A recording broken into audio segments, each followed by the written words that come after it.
सूचना केवल हमारे विचार हैं, वित्तीय सलाह नहीं। निर्णय लेने से पहले खुद शोध करें। किसी भी लाभ या हानि के लिए हम उत्तरदायी नहीं हैं।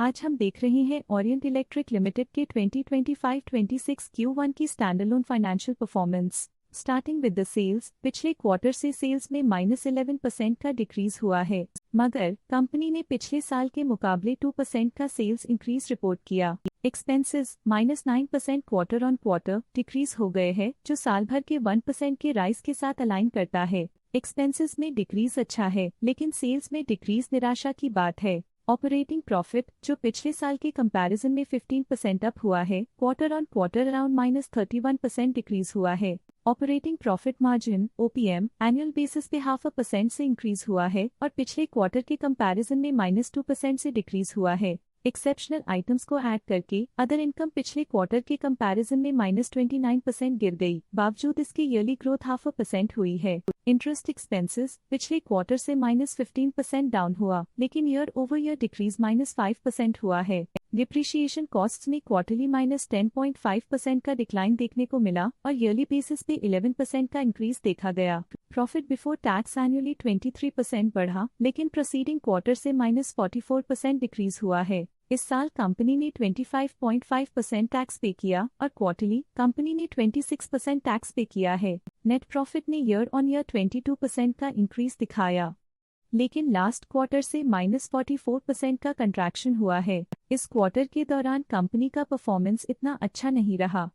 नेगेटिव नेट प्रॉफिट लॉसेस को इंडिकेट करता है। वहीं अगर एनुअल एनालिसिस की बात करें तो इस साल कंपनी का परफॉर्मेंस अच्छा रहा। अर्निंग्स पर शेयर (EPS) में साल भर में 0% का इंक्रीज देखा गया, लेकिन क्वार्टरली में 44% की गिरावट भी नजर आई। इस क्वार्टर में कंपनी का EPS इतना अच्छा नहीं रहा। नेगेटिव प्रॉफिट कमजोर एफिशिएंसी को दिखाता है। ओरिएंट इलेक्ट्रिक लिमिटेड के फाइनेंशियल स्नैपशॉट को रिव्यू करते हुए कुछ मुख्य ट्रेंड्स सामने आए हैं जो कंपनी की परफॉर्मेंस में रोशनी डालते हैं। जून 2022 से जून 2025 तक ओरिएंट इलेक्ट्रिक लिमिटेड की फाइनेंशियल जर्नी में सबसे पहले बात करते हैं सेल्स की। इस साल सेल्स में 8.5% की वृद्धि हुई है और पिछले 4 सालों में 17.5% की वृद्धि हुई है, जो एक निरंतर अपवर्ड ट्रेंड को दर्शाता है। 2 साल पहले के टेम्पररी डिप के बाद सेल्स में वृद्धि ने फिर से रफ्तार पकड़ी है, जो बाजार की साइक्लिकल नेचर को उभारती है। अब बात करते हैं एक्सपेंसेस की। इस साल एक्सपेंसेस 7% बढ़े हैं और 4 सालों में 22% का इजाफा हुआ है।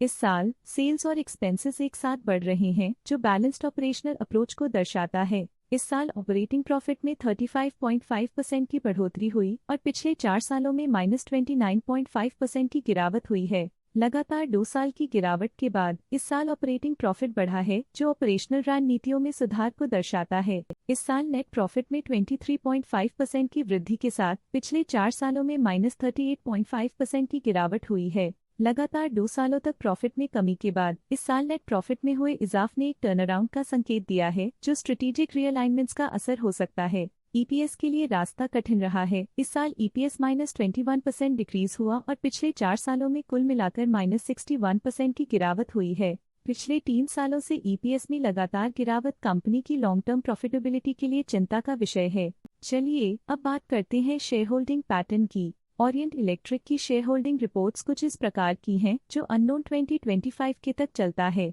ये रिपोर्ट कंपनी के शेयर्स की डिटेल्ड जानकारी देता है, जिसमें promoters, promoter groups, foreign investors, public investors और सरकारी एंटिटीज शामिल हैं। पब्लिक हेल्थ शेयर्स का परसेंटेज 2025 के में 26.75% से 2025 के में 26.64% तक डिक्रीज हो गया। इस डिक्रीज से साफ है कि इस टाइम पीरियड में कंपनी में पब्लिक का हिस्सा डिक्रीज हुआ है।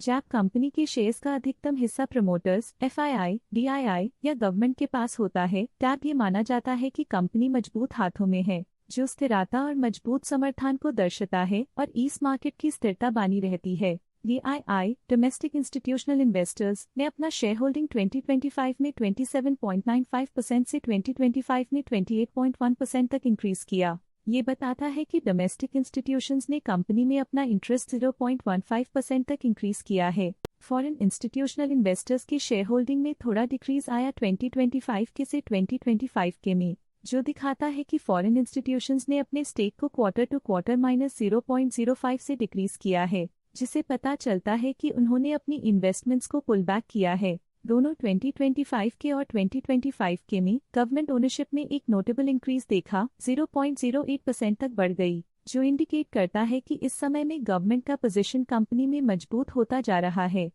ये था कंपनी का करंट शेयर होल्डिंग पैटर्न। चलिए देखते हैं कुछ इंटरेस्टिंग प्रमोटर डील्स जो हाल ही में कंप्लीट हुई। 2 जुलाई 2025 को आमिर इन्वेस्टमेंट्स दिल्ली लिमिटेड ने 67,600 शेयर्स एग्जिट कर लिए 222.37 रुपीस पर यूनिट के हिसाब से, जिसका टोटल था 1.5 करोड़। 2 जुलाई 2025 को बंगाल रबर कंपनी लिमिटेड ने 2 लाख शेयर्स पोर्टफोलियो से हटा दिए 222.37 रुपीस पर यूनिट के हिसाब से, जिसका टोटल था 4.3 करोड़।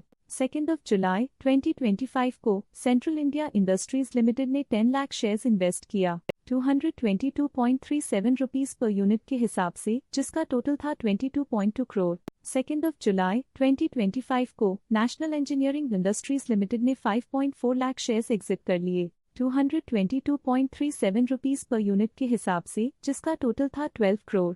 2 जुलाई 2025 को India silica magnesite works limited ने 2 लाख शेयर्स बेचे 222.37 रुपीस पर यूनिट के हिसाब से, जिसका टोटल था 4.4 करोड़। 1 जुलाई 2025 को आमिर इन्वेस्टमेंट्स दिल्ली लिमिटेड ने 67,600 शेयर्स की बिक्री की 222.37 रुपीस पर यूनिट के हिसाब से, जिसका टोटल था 1.5 करोड़।